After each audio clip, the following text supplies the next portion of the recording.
Miss Jill Solomon over here. Was Educator of the Year.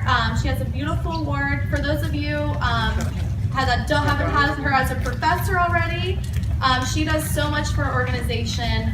She's been part of AMA for 10 plus years, and really we're so honored to have her as our professor. What she does for us outside of school, inside of school, she really goes above and beyond for us. So we're really excited that our organization was able to nominate her this year, and she won Educator of the Year. So let's give her a round of applause. So like Chelsea and Ryan were talking about with points, banquet's coming up.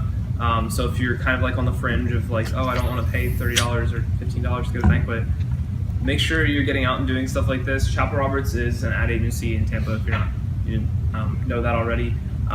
And they have a really awesome office, and so they're going to take us on a corporate tour. They're going to show us some of the work that they've done for clients like the Tampa Bay Buccaneers and a lot of big name companies. And so it'll be a really awesome tour. It's Monday the 11th from 10 a.m. to 12. I have a sign-up sheet here. There was one when you signed in too. I'll send it around. But it's definitely a great opportunity, and you guys should all really consider coming because A, points, and B, it's just like an awesome office. Hey guys, so you guys are probably familiar with where International Mall is. So we're going to be at Frio, which is like right in the strip, like walking in from upstairs. It's really yummy. We actually had our banquet there last spring, so we're just kind of continuing our relationship with them. It's a good time. You get to just hang out with everyone in the club, and sometimes like new incoming members come in as well. So we're just going to go have a good time. I hope to see you guys there. The important thing is that your meal will be chosen like prior to attending. So I'm going to be sending out a survey for people that are interested in attending. I shared it with our e-board page, so anyone else just come up to me, email me, message me, whatever you need to do, just so you can get that survey and have like a fair say in the choice that you want for your meal. Anyone who participated in the Anthony's fundraiser, we ended up making about $100 off of that, which is $120. Sorry, which is a big deal. So big round of applause for everyone who On April 15th, we have a really awesome event. It's called our College to Career Speaker Series. We have an individual coming from Dale Carnegie, Sandler Sales, and then 2 people talking about interviews, resume, and LinkedIn. So it's kind of one of those all-in-one events that you really want to come to. Again, it's April 15th from 10 to 12. Afterwards, we're going to World of Beer for a social around 1 that we're doing. Chelsea mentioned that you get your free lunch in if you reach your 200 points earlier in the meeting. This event, April 21st, 11:30 to 1 p.m. at the Center Club downtown. AMA Tampa Bay is hosting this, and they're having a speaker from IKEA come in.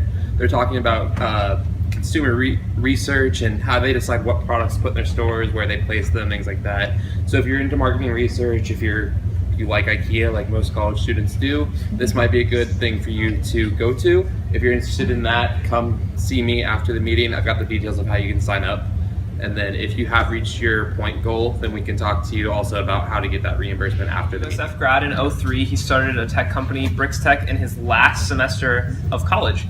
So he's going to talk to us today about starting a business and doing it completely from scratch, or getting experience in the field first and then starting it, along with other things as well. But without further ado, Thomas Stan. To kind of step back, I grew up in Montana, so pretty much a country boy, and moved down to Florida when I was 18. Ended up going to USF, graduated computer engineering in 2003. During my last semester of college, me and a couple buddies started talking about what are we going to do afterwards, and we came up with this idea to start a company. We knew nothing and had no idea what we were getting ourselves into.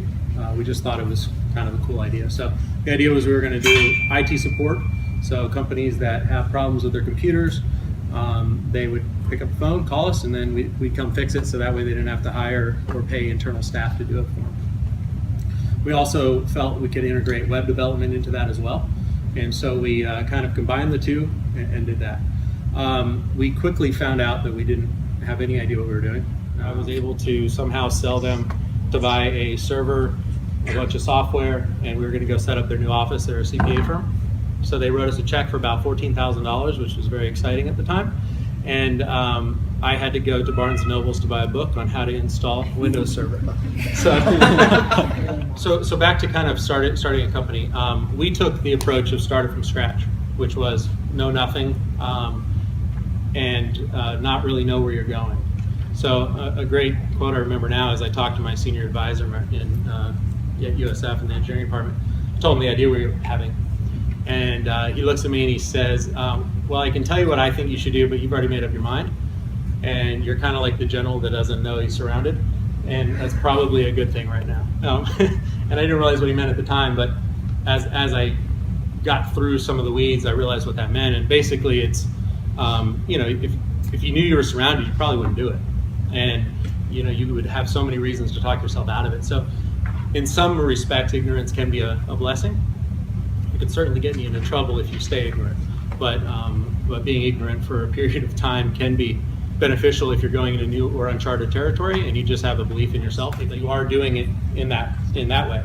Is to go in day one with the idea that you're going to want to start a company in 3 years, 5 years, or 10 years, and pay very close attention to how things operate. You're going to spend a lot of time just getting used to being in the environment of that company, of that culture. But sometimes you can find that a year or 2 or 3 passes by and you've just gotten good at your particular job, but you really don't know how things interconnect throughout the whole company and throughout the environment. And I think it's very important to try to keep that in mind early on and try to get into as many roles as you can. It's very hard to manage somebody if you've not been in their shoes. Running a business is, I joke, it's, fasten your seatbelt, there's gonna be a lot of turbulence. Because the one thing that I can guarantee is that it'll be unpredictable. No matter how successful you get, no matter how unsuccessful you get, every day when you walk in, especially when you're the business owner, something's gonna come across your desk that you didn't expect to happen. Generally, it's multiple things.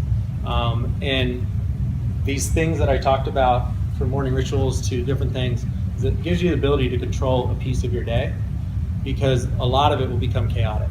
And so